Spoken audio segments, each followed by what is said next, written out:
৬৭ জন আরোহী নিয়ে বুধবার আজারবাইজানের রাজধানী বাকু থেকে রওনা হয়েছিল এমব্রিয়ার 190 ফ্লাইটটি। গন্তব্য ছিল রাশিয়ার গ্রোজনি। কুয়াশার কারণে রুট পরিবর্তন করে জরুরি অবতরণের চেষ্টা করে কাজাখস্তানে, তবে ব্যর্থ হয়ে আছড়ে পড়ে কাজাখস্তান শহর আক্তাওয়ের জনবসতির উপর। বিধ্বস্ত হওয়ার পরপরে আগুন ধরে যায় বিমানে।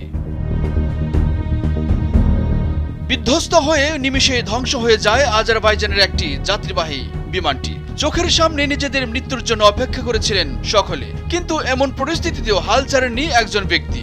মনে প্রাণে রেখেছেন আল্লাহকে। কালিমা পড়তে পড়তে নিয়েছিলেন মৃত্যুর প্রস্তুতিও। কিন্তু আল্লাহ যদি চায় তাহলে কারোরই যে কিছুই করার ক্ষমতা নেই তা আরো একবার প্রমাণ হয়ে গেল। কাজাখস্তানে বিধ্বস্ত হওয়া বিমান থেকে তেমনি প্রাণে বেঁচে যাওয়া এক গল্প এটি। গত বুধবার কাজাখস্তানে আক্তাও শহরে বিধ্বস্ত হয় যাত্রীবাহী এই বিমানটি। বিমানটিতে ৬৭ জন আরোহী ছিলেন, যার মধ্যে ৩৮ জন আরোহীর মৃত্যু হয় এবং প্রাণে বেঁচে যান ২৯ জন। সেই বেঁচে যাওয়াদেরই একজন শুভহুনকুল রাখিমভ।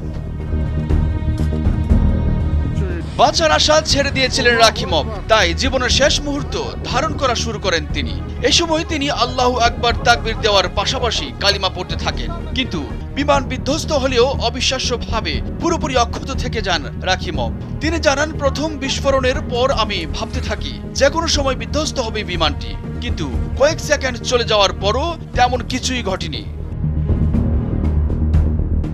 হাসপাতালে বিছানায় শুয়ে থাকা রাখিমভ গণমাধ্যমকে জানান, এভাবেই ১ মিনিটের বেশি সময় কেটে যায়। কিছু না ঘটায় আমি তাকবীর দিতে থাকি, কালিমা পড়তে থাকি। আমি নিজেকে আল্লাহর সঙ্গে সাক্ষাতের জন্য প্রস্তুত করতে থাকি। সোশ্যাল মিডিয়ায় ছড়িয়ে পড়া ভিডিওতে দেখা যায় বিমানের ভেতর যাত্রীরা আল্লাহর নাম নিচ্ছে। এ সময় অক্সিজেন মাস্কগুলো যাত্রীদের মাথার উপর ঝুলতে দেখা যায়।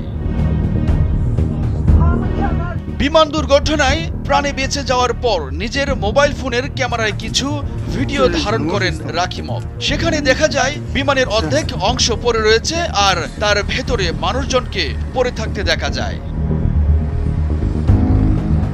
আসাদুজ্জামান বুলেট, ভোরের কাগজ।